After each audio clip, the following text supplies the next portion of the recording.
السلام علیکم ورحمۃ اللہ تعالی وبرکاتہ۔ دوستو، آج کی اس ویڈیو میں ہم یہ جانیں گے کہ شب قدر میں کون کون سی ہمیں نفل نمازیں پڑھنی ہیں اور ان نفل نمازوں کو کس طریقے سے پڑھنا ہے، ان کا طریقہ کیا ہے، تو میں آپ کو بتاتا ہوں۔ تو چلیے شروع کرتے ہیں۔ لیکن آپ نے ابھی تک کر کے ہمارے چینل کو سبسکرائب نہیں کیا ہے تو جلد سے جلد سبسکرائب بھی کریں اور کمنٹ میں یہ بتائیں کہ کیسا آپ کو لگا اور لائک بھی کریں۔ حضرت سیدنا اسماعیل حقی رحمۃ اللہ تعالی علیہ تفسیر روح البیان میں یہ روایت نقل کرتے ہیں کہ جو شخص شب قدر میں اخلاص نیت سے نوافل پڑھے گا اس کے اگلے پچھلے سب گناہ معاف ہو جائیں گے۔ نوافل جس طرح بھی چاہیں پڑھ سکتے ہیں، کوئی قید نہیں، لیکن اگر اس ویڈیو میں بتائی گئی ہوئی ترتیب سے آپ پڑھیں گے تو زیادہ مناسب ہے کہ ان کے احادیث مبارکہ میں بے شمار فضائل وارد ہیں۔ ملاحظہ کریں، نمبر 1 جو نفل پڑھی جائے گی وہ اس ترتیب سے پڑھیں کہ جو کوئی اسلامی بھائی یا بہن شب قدر میں 4 رکعت اس طرح پڑھے کہ ہر رکعت میں سورہ فاتحہ کے بعد یعنی الحمدللہ رب العالمین الرحمن الرحیم پوری سورت پڑھنے کے بعد سورہ تکاثر الہاکم التکاثر حتی ایک بار اور سورہ اخلاص 11 بار یعنی قل هو اللہ احد اللہ الصمد پڑھے گا تو اللہ تعالیٰ اس کو سکرات موت میں آسانی فرمائے گا، نیز عذاب قبر سے بھی محفوظ فرما دے گا، اور نور کے 4 ایسے ستون عطا فرمائے گا، 4 ایسے کھمبے عطا فرمائے گا نور کے کہ ہر ستون میں، ہر کھمبے میں 1000 محل ہوں گے۔ نمبر 2 دوسری نفل نماز پڑھنے کا طریقہ اس طریقے سے ہے کہ اس طریقے سے نماز نفل یہ پڑھی جائے گی کہ اس رات میں جو کوئی اسلامی بھائی یا بہن 20 رکعتیں اس ترتیب سے پڑھے کہ ہر رکعت میں سورہ فاتحہ کے بعد 21 بار سورہ اخلاص پڑھے، سورہ فاتحہ کے بعد 21 بار سورہ اخلاص پڑھے، یعنی 21 مرتبہ قل هو اللہ احد اللہ الصمد لم یلد ولم یولد ولم یکن لہ کفوا احد پوری سورت پڑھنا ہے 21 مرتبہ۔ تو اس کے فضائل یہ ہیں کہ وہ اپنے گناہوں سے اس طرح پاک و صاف ہو جائے گا گویا ابھی پیدا ہوا ہو، جیسے کہ بچہ پیدا ہوتا ہے اور اس کے جسم پہ کوئی گناہ نہیں رہتا، اسی طریقے سے یہ نفل نماز پڑھنے والا ہو جاتا ہے کہ جس نے سورہ فاتحہ کے بعد 21 مرتبہ سورہ اخلاص پڑھا اور 20 رکعتیں پڑھی تو وہ گناہوں سے اس طرح پاک و صاف ہو جاتا ہے جیسے ابھی پیدا ہوا ہو۔ نیز اس کے علاوہ ہر حرف کے عوض ہر حرف کے بدلے جو اس نماز میں پڑھا ہے اس کے لیے جنت میں ایک شہر بنایا جائے گا، اور اس شہر میں اس قدر حوریں ہوں گی کہ ان کا شمار صرف اللہ تعالیٰ ہی کو معلوم ہے، یعنی اتنی حوریں اللہ تبارک و تعالیٰ اس شخص کو عطا فرمائے گا کہ اس کا شمار بھی کوئی نہیں کر سکتا، اس کا شمار صرف اللہ رب العزت کو ہے اور اللہ کے حبیب صلی اللہ تعالیٰ علیہ وسلم کو ہے، باقی کسی کو معلوم نہیں کہ کتنی حوریں اللہ رب العزت اس کو عطا فرمائے گا۔ نمبر 3 جو کوئی اسلامی بھائی یا بہن لیلۃ القدر میں 4 رکعت نماز نفل پڑھے، 4 رکعت نفل نماز اس طریقے سے پڑھے کہ ہر رکعت میں سورہ فاتحہ کے بعد الحمد کے بعد سورہ قدر انا انزلناہ فی لیلۃ القدر 3 بار اور سورہ اخلاص 50 بار پڑھے،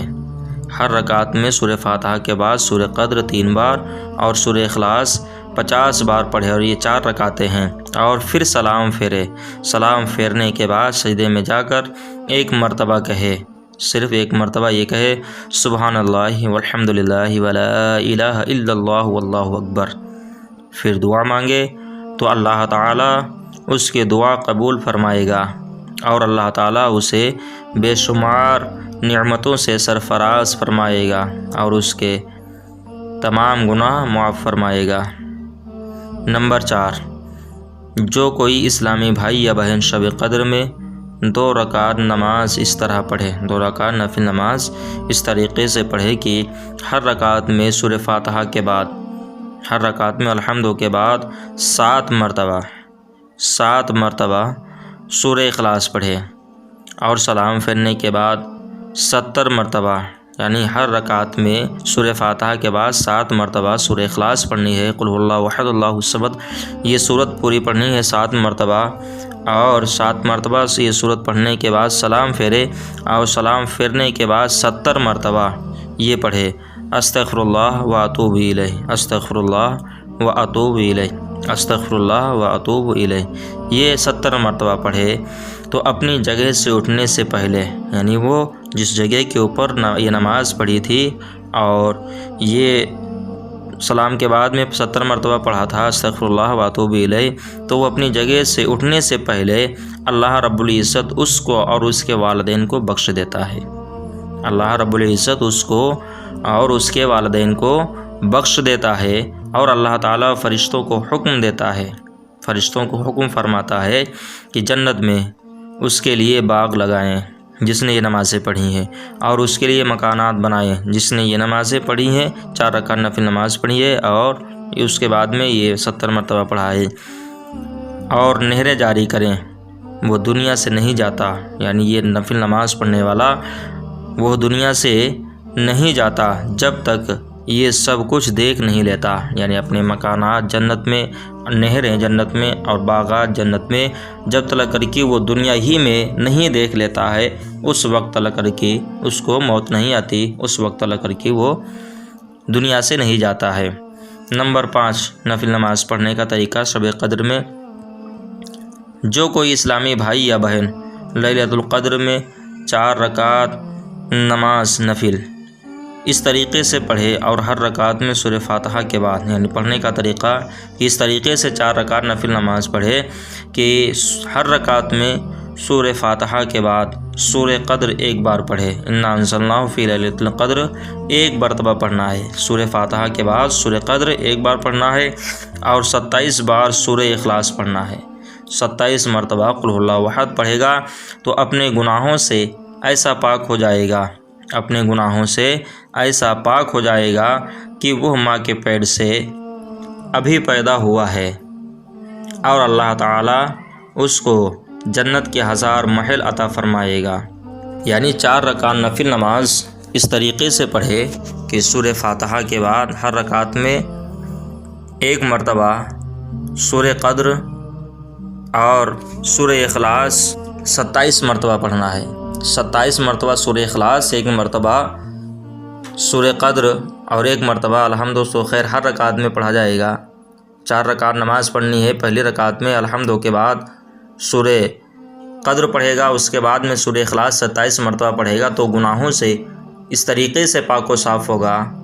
جیسے کہ ابھی بھی اپنی ماں کے پیٹ سے پیدا ہوا ہو۔ جسے بچہ پیدا ہوتا ہے تو اس کے نامہ اعمال میں کوئی گناہ نہیں رہتا،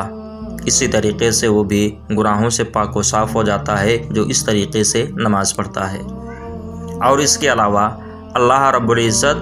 اس کو جنت کے 1000 محل عطا فرماتا ہے۔ پیارے اسلامی بھائیوں، یقیناً یہ رات بے پناہ برکتوں رحمتوں والی رات ہے۔ حضور انور مدینے کے تاجدار صلی اللہ تعالیٰ علیہ وسلم نے ایک حدیث شریف میں فرمایا کہ تم پر ایک ایسا مہینہ آیا جس میں ایک رات ایسی ہے جو 1000 مہینوں سے بہتر ہے، جو اس رات سے محروم رہ گیا وہ پوری بھلائی سے محروم رہ گیا،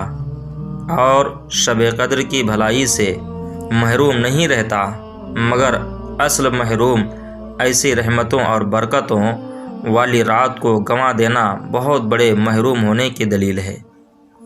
حقیقت میں دوستو، جب ایسی رات ہم اور آپ کو نصیب ہوئی ہے تو وہ بہت ہی محروم ہے شخص بھلائیوں سے جس نے اس رات کو اپنے بستروں کے اوپر گزار دیا، اس رات کو کھیل تماشوں میں گزار دیا، اس رات کو ایسی جگہ کے اوپر گزارا جہاں پہ گناہ پہلے ہی سے تھا،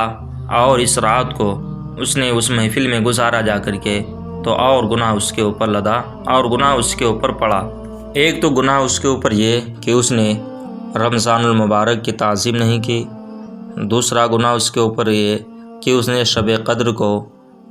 ایسی جگہ کے اوپر گزارا جہاں اس کو صرف گناہ ہی گناہ ملے، تو اس سے بڑھ کر کے اور کوئی محروم نہیں ہو سکتا۔ اے پیاری اسلامی بھائیوں، ہم سب کو چاہیے کہ شب قدر کی پورے رمضان المبارک میں تلاش کریں، پورے رمضان المبارک میں شب قدر کو تلاش کریں، ورنہ کم از کم 27ویں شب کو تو ضرور شب بیداری کریں، عبادت ریاضت کریں۔ اے ہمارے پیارے اللہ عز و جل اپنے پیارے حبیب صلی اللہ تعالیٰ علیہ وسلم کے طفیل ہم گنہگاروں کو لیلۃ القدر کرنے اور اس میں زیادہ سے زیادہ اپنی عبادت کی توفیق مرحمت فرما، آمین ثم آمین، بجاہ سید الامین صلی اللہ تعالیٰ علیہ وسلم۔ السلام علیکم ورحمۃ اللہ تعالیٰ وبرکاتہ۔ دوستو، اگر یہ ویڈیو آپ کو اچھا لگے تو زیادہ سے زیادہ شیئر کریں اور ہمارے چینل کو سبسکرائب بھی کریں۔